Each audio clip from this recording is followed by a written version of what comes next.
আসসালামু আলাইকুম এভরিওয়ান, আমি মানিকগঞ্জ থেকে এমডি আসাদ। গত 1.5 থেকে 2 বছর যাবৎ আমি চীনা হাঁস নিয়ে কাজ করে যাচ্ছি। বাণিজ্যিকভাবে চীনা হাঁস নিয়ে কাজ না করলেও চীনা হাঁস নিয়ে কিন্তু অনেক দিন যাবৎ মোটামুটি আলহামদুলিল্লাহ ভালোই কাজ করে যাচ্ছি, এবং কি আমাদের প্রতি মাসে 1 থেকে 150-এর মতো চীনা হাঁসের বীজ ডিম উৎপাদন হয়। সে ডিমগুলো হচ্ছে আমরা বিক্রি করে দিই। আর এখন থেকে আমরা চীনা হাঁসের বীজ ডিম আর বিক্রি না করে সবগুলো ডিম থেকেই বাচ্চা ফোটানোর চেষ্টা করব। মানে বাচ্চা ফুটিয়ে বাচ্চা বিক্রি করার চেষ্টা করব।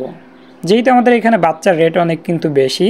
আমাদের মানিকগঞ্জে 1 থেকে 10 দিনের চীনা হাঁসের বাচ্চার দাম 140 থেকে 150 টাকা পার পিস। জোড়া 300 টাকার আশেপাশে সবসময়ই থাকে। সেজন্যই আমরা এখন থেকে বাচ্চা উৎপাদন করব।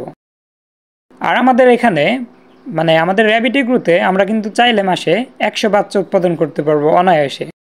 যেহেতু আমাদের আগেই কিন্তু মাসে 150-এর মতো বীজ ডিম উৎপাদন হতো, আর এখন যেহেতু আমাদের চীনা হাঁস আরও বেড়ে গেছে, বীজ ডিমের পরিমাণটা আরও বেশি হবে, বাচ্চা উৎপাদন কিন্তু অনায়াসে 100 করা যাবে ইনশাল্লাহ। 100 বাচ্চা উৎপাদন করতে পারলে প্রায় 15,000 টাকার আশেপাশে কিন্তু আমরা বাচ্চা বিক্রি করতে পারবো।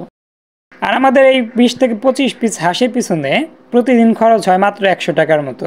যেহেতু আমাদের হচ্ছে 15 পিসের মতো চীনা হাঁস আছে প্যারেন্টস, আর তার সঙ্গে আছে কিছু পাতি হাঁস বা ঝুটিওয়ালা হাঁস, সব মিলিয়ে 20 থেকে 25 পিস বলা যেতে পারে। ওদের জন্য আমার প্রতি মাসে খরচ হয় 3,000 টাকার মতো। আর আমরা সেখান থেকে কিন্তু বাচ্চা উৎপাদন করে বাচ্চা বিক্রি করতে পারবো 15,000 টাকার আশেপাশে।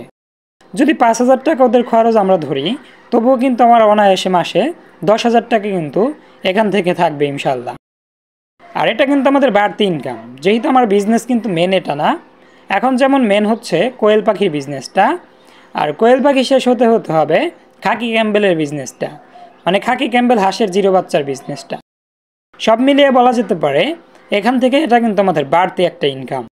আর আমরা কিন্তু একদমই অল্প খরচে চীনা হাঁসের জন্য এই ঘরটা তৈরি করেছি। মাত্র 3,000 টাকা খরচ পড়েছে আমাদের এই ঘরটা তৈরি করতে, যেখানে 10 থেকে 12 পিস হাঁস মুরগি রাখার খোপ বা ঘর তৈরি করতে বা কিনে আনতে কিন্তু 3,000 থেকে 3,500 টাকার মতো প্রয়োজন হয়। আর আমি কিন্তু একদম ডোয়াটা পর্যন্ত গেঁথে দিছি মাত্র 3,000 টাকা খরচে। যেহেতু এই ঘরের কাজ সম্পূর্ণ আমার নিজে হাতে তৈরি করা, সেজন্য মূলত বাড়তি কিন্তু আমার কোনো মিস্ত্রিকে বা কোনো লোককে কিন্তু টাকা দিতে হয় নাই। আমাদের টার্গেট হচ্ছে আমরা আস্তে আস্তে 50 পিসের মতো চীনা হাঁস আমরা কিন্তু প্যারেন্টস করব।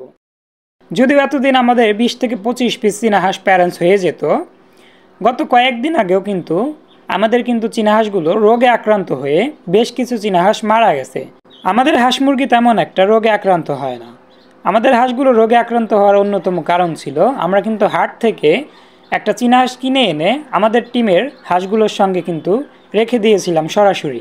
কোনো প্রকার কোয়ারেন্টাইনে না রেখে সরাসরি টিমে ছেড়ে দেওয়ার কারণে আমাদের বাদবাকি হাঁসগুলো ডাক প্লেগ রোগে আক্রান্ত হয়ে অনেকগুলো হাঁস মারা যায়।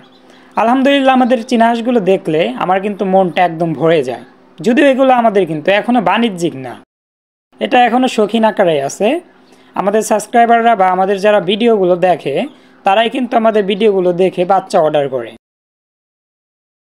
আমরা খুব দ্রুত কিন্তু বাণিজ্যিক আকারে চীনা হাঁসের খামারটাকে নিয়ে যাবে ইনশাল্লাহ। আর আমাদের যে পিকিং স্টারে একটা ফিমেল আছে, ওর জন্য একটা মেল নিয়ে আসবো। যেহেতু ওর বয়স 5 মাসের আশেপাশে হয়ে গেছে, খুব দ্রুত ও ডিম দিতে শুরু করবে।